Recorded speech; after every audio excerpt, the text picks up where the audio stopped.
काया मेरी आत्मा है तेरी, हे परमात्मा दर्शन को तेरे आंखें हैं तरसी। कहते हैं कि मंदिरों में झलक है आपकी, कहते हैं कि मंदिरों में झलक है आपकी, पर दिल से पूछो तो कहता है कि पर दिल से पूछो तो कहता है कि रहते हो आप बस दिल में ही कहीं, दिल में ही कहीं। स्वागत दोस्तों। तो पंक्तियों से आपने अंदाज़ा लगा ही लिया होगा कि आज हम चलेंगे न्यू जर्सी में लोकेटेड अक्षरधाम टेम्पल देखने के लिए। बिल्कुल सही सुन रहे हैं, यूएसए में न्यू जर्सी में भी अक्षरधाम टेम्पल है। भारत में नोएडा में बहुत बड़ा अक्षरधाम टेम्पल है, बहुत ही सुंदर टेम्पल है। आप में से कई लोगों ने उस टेम्पल में विज़िट किया होगा, बट हमने सोचा कि चलिए न्यू जर्सी का भी अक्षरधाम टेम्पल दिखाएं। और चूंकि हम उस टेम्पल की तरफ राइड पर हैं, क्लीन स्काई है, क्लियर डे है, तो मेरी बातों को सुनते हुए सीनरी का भी मज़ा लीजिए। तो थोड़ा सा मैं बता दूं इस न्यू टेम्पल के बारे में, जो कि अभी भी अंडर कंस्ट्रक्शन है। 2010 अगस्त 10 2010 में ये एस्टैब्लिश हुआ और ये रॉबिन्सविल एरिया न्यू जर्सी में लोकेटेड है। बहुत बड़ा पोर्शन इस मंदिर का मार्बल से बना हुआ है, तो जब आप देखेंगे तो आपको मार्बल दिखेंगे। पर यहाँ पे मैं आपको दिखाना चाहता हूँ, इतने सारे ट्रैफिक लाइट्स थे, काफ़ी कंफ्यूजिंग था। और बहुत से ऐसे शौकीन जो क्लियर डे पर ग्लाइडर्स उड़ाने का शौक़ रखते हैं, वो उड़ा रहे थे। तो हमने उसे कैप्चर किया और आपके साथ शेयर किया। मैंने भी राइड ली है ग्लाइडर की, और सच बताइए बहुत ही डिफरेंट एक्सपीरियंस होता है। ज़मीन को ज़्यादा ही क्लोज लगती है जब आप टेक ऑफ करते हैं।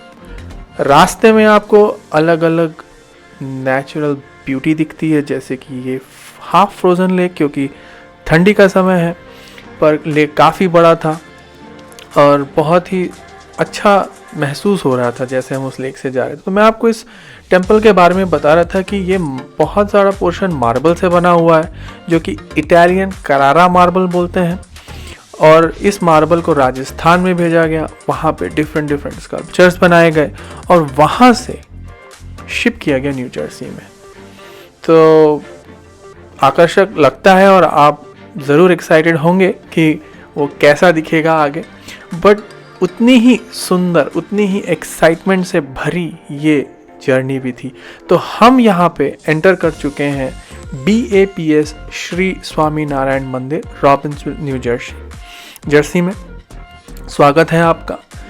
और ये जो आप देख रहे हैं वो है entry point two the temple है। काफ़ी बड़ी पार्किंग है, तो पार्किंग की ऐसी कोई समस्या नहीं है। अगर आप कभी प्लान कर रहे हो विजिट के लिए, so just go for it. और आप देख लिए हम पार्किंग पे थे और जाते ही साथ हमको स्वामी नारायण जी की मूर्ति हमारा स्वागत करती है। ये एक पूरा अलग से एक पोर्शन है और हम उस मूर्ति की तरफ, वो इतनी भव्य और इतनी बड़ी और इतनी सुंदर थी कि उस मूर्ति की तरफ बस पैदल चलते चले गए।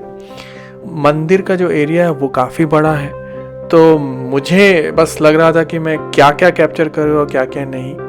काफ़ी नयापन लग रहा था और आंखों को विश्वास नहीं हो रहा था कि यूएस में इतना बड़ा परिसर मंदिर का बनाना, निर्माण करना, मेंटेन करना वाकई में काफ़ी श्रद्धा, काफ़ी मेहनत का काम है। तो कॉम्प्लीमेंट्स टू एवरीवन जिन्होंने ये कंस्ट्रक्शन किया है।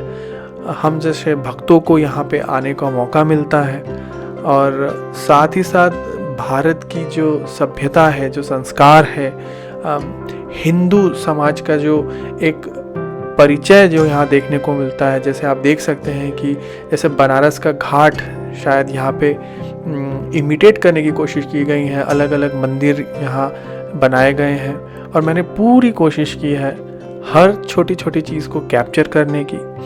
अगर आपको भी कुछ अलग दिखता हो तो ज़रूर कमेंट्स में बताइए। लेकिन यकीन मानिए काफ़ी सुंदर था वहाँ का परिसर। और शायद समर में जब टेम्परेचर्स डाउन होते हों तो शायद लोग वहाँ पे और समय बिता सकते हो। सुंदर नक्काशी थी, मैंने पूरी कोशिश की आपको बारीकियाँ दिखाने की। तो ये अलग अलग छतरियाँ थीं उस मूर्ति के आजू बाजू। तो जैसे जैसे हम उस मूर्ति के पास पहुंच रहे थे, इन छतरियों में कुछ न कुछ अलग था, भिन्नता थी।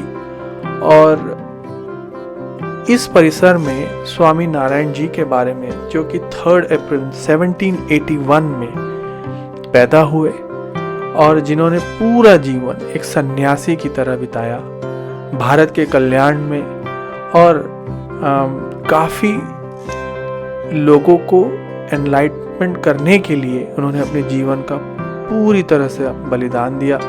उनके बारे में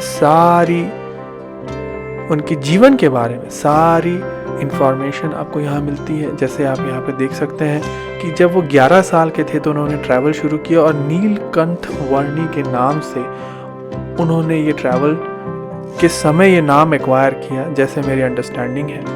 और उन्होंने ट्रैवल इसलिए किया क्योंकि उन्हें 5 प्रश्नों का उत्तर चाहिए था, और वो पूरे भारत में, उन्होंने पूरे भारत के जो मुख्य जगह थी वहाँ पे उन्होंने ट्रैवल किया। जैसे नासिक गए, जगन्नाथ गए, बद्रीनाथ गए। तो जहाँ जहाँ वो गए आप देख सकते हैं, उनके फुटस्टेप्स के थ्रू दिखाया गया है कि वो कहाँ कहाँ पे ट्रैवल गए। इनफैक्ट वो नेपाल भी गए, वहाँ के किसी राजा का पेट दर्द का इलाज भी किया अपने ज्ञान से, और बस ट्रैवल करते चले गए जब तक उनको इस क्वेश्चन का आंसर नहीं मिला। तो बहुत ही सुंदरता से इन सब जो आप मॉन्यूमेंट्स देख रहे हैं उस पे इस सब की जानकारी दी गई। तो हमने वहाँ पे काफ़ी समय बिताया पढ़ने के लिए कि स्वामी नारायण जी ने किस तरीके से ज्ञान को एक्वायर किया, किस तरीके से लोगों को एनलाइटन किया, और किस तरीके से इन 5 प्रश्नों का उन्होंने उत्तर ढूंढने के लिए करीबन 7 साल बिता दिए। और आखिरी में उनकी मुलाकात मुक्तानंद स्वामी जी से हुई, जिन्होंने उनके 5 प्रश्नों का संतोषजनक उत्तर दिया, और उन्होंने इसीलिए डिसाइड किया कि लोज, जूनागढ़ डिस्ट्रिक्ट उस समय का, वहाँ पे वो अपना डेरा डालेंगे। उन्होंने काफ़ी शिक्षा प्राप्त की, और फिर कई सालों तक जो कि बाद में गुजरात बना, वहाँ की कम्युनिटी का, वहाँ के लोगों का ज्ञान बढ़ाया और उनको साथ में लाया, और स्पिरिचुअलिज्म को काफ़ी बढ़ाया। तो अब हमने डिसाइड किया कि मेन टेम्पल में एंटर करेंगे। मेन एंट्रेंस बहुत ही सुंदर बना है। जैसे मैंने आपको पहले बताया कि मंदिर का मेजर पोर्शन, बहुत बड़ा पोर्शन मार्बल का बना हुआ है। अलग अलग नक्काशियाँ थी, और विश्वास करिए जैसे जैसे हम अंदर जा रहे थे इसकी सुंदरता 2-fold 3-fold होती जा रही थी, और अंदर का दृश्य तो और भी सुंदर था। इस मंदिर में बहुत सारी मूर्तियां हैं, आप देखेंगे यहाँ पे। इन मूर्तियों में राधा कृष्ण की मूर्ति, शिव पार्वती जी की मूर्ति, स्वामी नारायण जी की मूर्ति प्रमुख हैं। मंदिर के अंदर जाकर मूर्तियों का वीडियो बनाना अलाउड नहीं था। जो आप देख रहे हैं वो है बाहर का पोर्शन, जो कि इक्वली ब्यूटीफुल है। जब भी आप ट्रिप बना रहे हो तो इसके ओपनिंग आवर्स जरूर चेक कर लीजिएगा। कुछ समय के लिए ये बंद होता है तो मूर्तियों के दर्शन आपको नहीं भी हो सकते हैं, बट फीलिंग ओवरऑल ऑसम थी, शांति प्रिय थी। नेक्स्ट पार्ट अपनी भूख मिटाने का था, तो हमने चुना डोसा ग्रिल, जो कि बहुत क्लोज है इस टेम्पल के, but one of the most awesome restaurants. क्यों? डोसा ग्रिल ईस्ट विंडसर में है, और इसकी जो रेसिपीज़ हैं बहुत ही डाइवर्स हैं, और खाना बहुत टेस्टी है। हमने चुना पापड़ी चाट, वहाँ से शुरुआत की, और समोसा। और आप विश्वास नहीं करेंगे कि पापड़ी चाट बिल्कुल जैसे इंडिया में मिलती है वैसी ही थी। It was yummy. इन्होंने कम रिएक्शन दी, but to be very honest ये बहुत खुश थे, और यहाँ आप देख सकते हैं कि ये कितनी खुश हुई। उसके साथ साथ हमने मंगाया समोसा, और टू माई सरप्राइज गोभी 65 भी इनके मेन्यू में था। गोभी 65 बहुत ही ऑसम थी। हमने 2 डिफरेंट प्रकार के डोसे मंगाए, एक मुंबई स्टाइल का, एक आंध्रा स्टाइल का। ये स्पाइसी था जो आंध्रा वाला था, और मुंबई वाला मिक्स था। तो I would suggest strongly that dosa grill में जाइए और अपनी भूख मिटाइए, अपने टेस्ट बड्स को सेटिस्फाई करिए। और ये क्या देख रहे हैं आप? तो नेक्स्ट एपिसोड की थोड़ी सी झलकियाँ मैं आपको दिखा रहा हूँ। हम केप मे गए, जो कि southern point of new Jersey है, एक विक्टोरियन टाउन है और बहुत ही ब्यूटीफुल है। यहाँ पे आपको विक्टोरियन स्टाइल के घर दिखेंगे, एस्टेट दिखेगी, सुंदर बीचेस दिखेंगे, प्यारे प्यारे लोग दिखेंगे और लाइट हाउस का दृश्य भी दिखेगा। तो मेरे साथ ट्यून रहिएगा नेक्स्ट एपिसोड्स के लिए, बहुत ही एक्साइटमेंट से भरे हुए हैं। फ़िलहाल 360 डिग्री व्यू लीजिए और एंजॉय करिए। और अगर आपको ये वीडियो पसंद आया हो तो प्लीज़ लाइक ज़रूर करिएगा, सब्सक्राइब ज़रूर करिएगा और शेयर करना बिल्कुल भी मत भूलिएगा। तो मेरे साथ बने रहने के लिए बहुत बहुत धन्यवाद। Be safe and take care. Bye bye.